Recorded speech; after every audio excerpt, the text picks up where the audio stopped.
Hey, what's up, everybody? This is Charles, and welcome you guys to another episode of the Dreamerspro Show, where we cover everything from sports, hot topics, classic debates, entertainment, where we give you guys a fresh perspective on things and how we see them.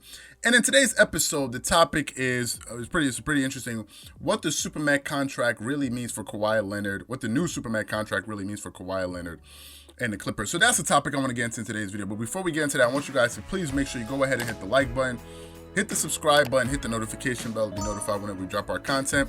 Also, be sure to check out our Dreamerspro Podcast, which we have linked in the description below. So with that being said, let's just get into the topic here. So I really didn't want to cover this topic with Paul George's new contract because I figured, it would, some people were probably not happy that he got the contract.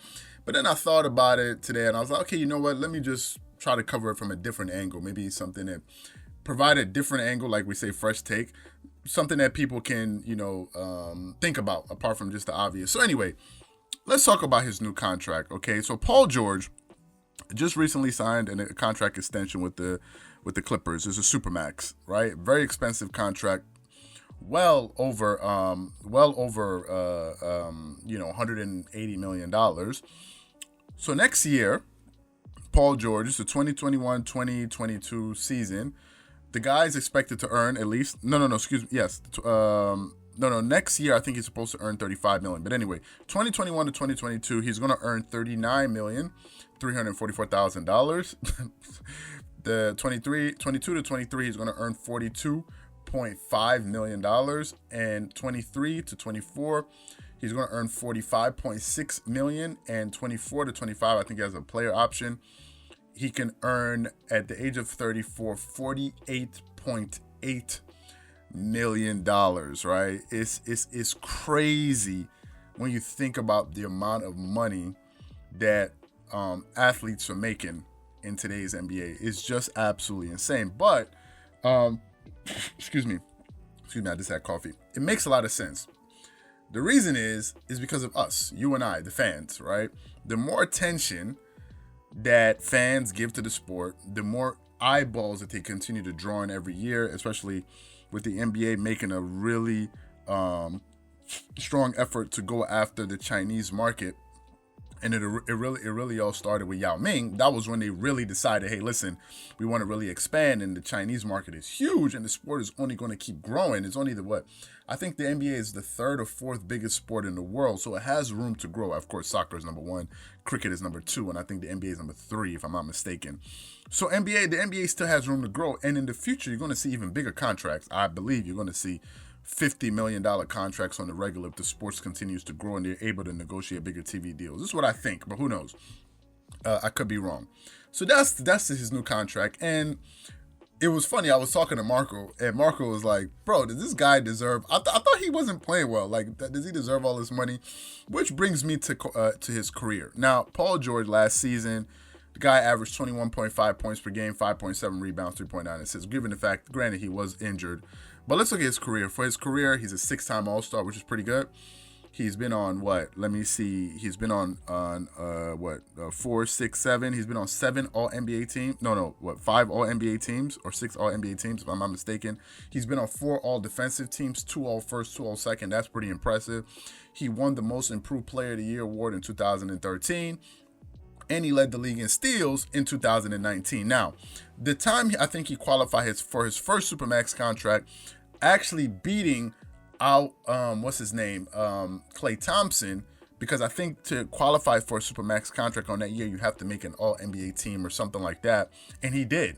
And he got a Supermax contract, and Klay Thompson did it. And I remember that story was a pretty big story. So he's had a very good career. He's an all-star. You guys remember he did break his leg a number of years ago. So for him to even be back playing at this level is actually quite remarkable. But let's talk about the second part. Does he deserve it? Does he deserve such a contract? Well, technically, yes, he does.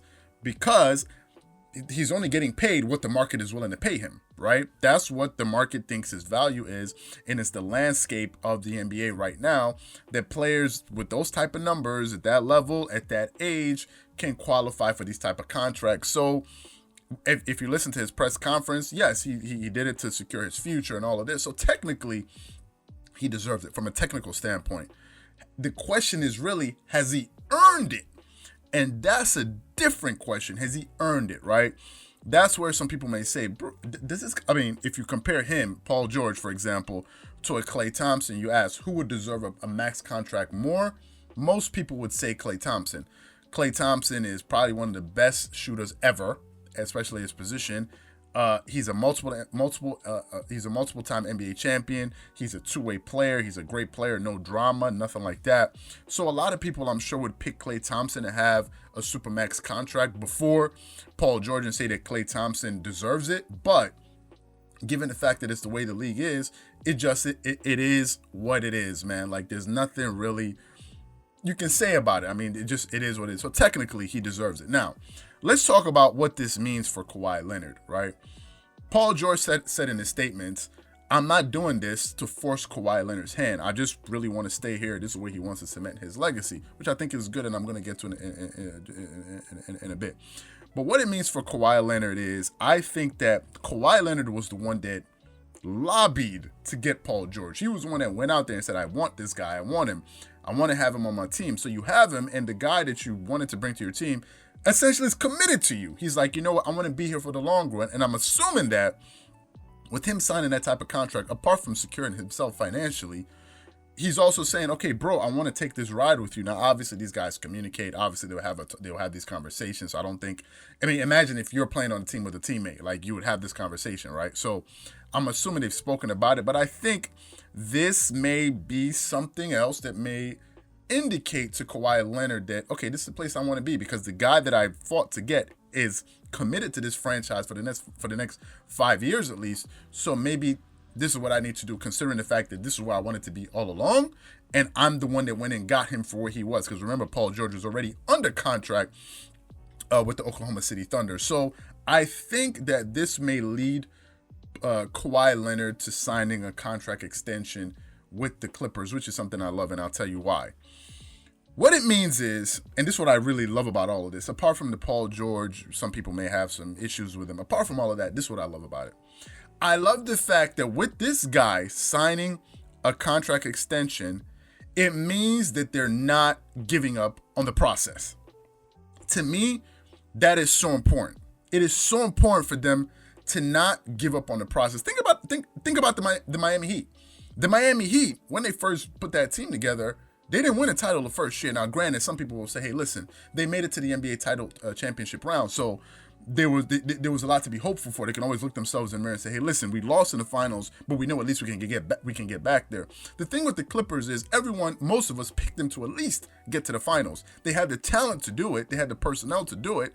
Obviously, they didn't have a perfect team, but what team does? But they were good enough to get to the finals. To me, it signifies that these guys they're not going to throw in the towel, right? And we've excluded money. Money's not the issue. Most people quit things because maybe it's not working, it's not making them enough money to survive, or it's not what they thought it would be, so they change, right? But money's not the problem here. Location is not the problem here, right? It's about figuring it out on the court, which is, I'm sorry to say, it's your job, right? It's your job to figure it out. And I think it sends a positive message out there. Listen, I'm not going to quit, and we're going to try to figure this thing out. Actually try to figure it out. Don't quit. Figure it out. Commit to it. And if it doesn't work, at least you gave it your best, right? But this thing of doing something, trying it for a year, it doesn't work, quit, do the next thing. You'll never finish anything. You'll never, ever finish anything. And most great things, you have to go through a process. In some cases, you may break through the first or second year and win a title, right? But in most cases, other players, they have to go through the war to actually get there. Happened with Shaq and Kobe and the Lakers. They lost before they won. Jordan, they lost before they won. And then once you start winning, once you figure it out, you keep winning, right? If you want to become a millionaire, I'll tell you this. To become a millionaire, I think the hardest million you'll ever make, if it's legitimate, is your first million. That's the hardest million you'll ever, any millionaire I've spoken to told me, the hardest million they ever made was their first one. But the minute they made their first one, the next millions became very easy. Why? Why did it become easy? Because the person you go from, the person that you are when you're not a millionaire to when you become a millionaire are two different people. It's just a reality. It's not like, oh, I accumulated $1 million, now I'm a millionaire. No. I've become a millionaire. That's why most millionaires, if they make money, they lose it, they can make it again. because they already know how to make it. And how to become a millionaire is a process. If you're going to do it the right way and you're not trying to skip steps. Now, some people want to become a millionaire in 2-3 years. Fantastic. That's good for you. Most millionaires, especially if you're a guy, okay? And let me just touch on this. This is a little bit off topic. Let me just touch on this for a second. Just bear with me. Especially if you're a guy, do not feel this pressure that, oh my God, by 30 or 32, I need to become a millionaire. That is a lie that's told to people. I don't even know why people subscribe to it. You don't need to become a millionaire at 35. At 30 years old. Most men that I know, forget about entertainers. Entertainers is a unique thing. We're talking about regular people. Forget about entertainers, right? Most men are millionaires after probably 35, 40. Because you mature, your mind has to mature. If you're doing a business, your business actually has to grow. I know some business people that own, like living in Nigeria, I know some people that own restaurant chains, right? The guy's opening up 2 chains this year. 2 chains in December, right? He has like 10. And if you look at his face, like, man, this guy's doing so well. But then he said, we've been at this for the last 10 years, right? So the thing of, it needs to happen now and all of this, just take all of that nonsense pressure off yourself. If some of you guys are feeling that, over 90% of the people that watch our channel are men, and society tends to put a lot of pressure on men unnecessarily, and men tend to fall into it, trying to try to take the quick fix because they got to get there now because of how people are looking at them. And the funniest part is most of the people we try to impress are not even rich anyway. So who gives a damn? You're not a millionaire, so why am I trying to impress you to become a millionaire? Number one. Number two, do things in your own time. And number three, things take time. And that's what I'm glad that these guys are understanding, that things take time. It's a process. Work through it. And eventually they'll break through. I think they're going to break through this year, by the way. I think the Clippers are going to break through this year, but that's just me. People are going to feel whatever they want to feel, but that's just me. I think they're going to win their title this year, but I could be wrong. I've been wrong before, but I believe that's what's going to happen. So what I want to know from you guys is, what do you think about this contract? What do you think it means for Kawhi Leonard moving forward? And what do you think about everything else that I mentioned in this video? Whatever you guys think, please leave your thoughts and comments in the comment section below. Again, if you enjoyed the video, please make sure you go ahead and hit the like button, hit the subscribe button, hit the notification bell to be notified whenever we drop our content. Also, be sure to check out our next video on the channel. If you enjoyed this video, I'm sure you're going to enjoy that video. Once again, this is Charles here from Dreamerspro, wishing you guys an amazing day. Peace.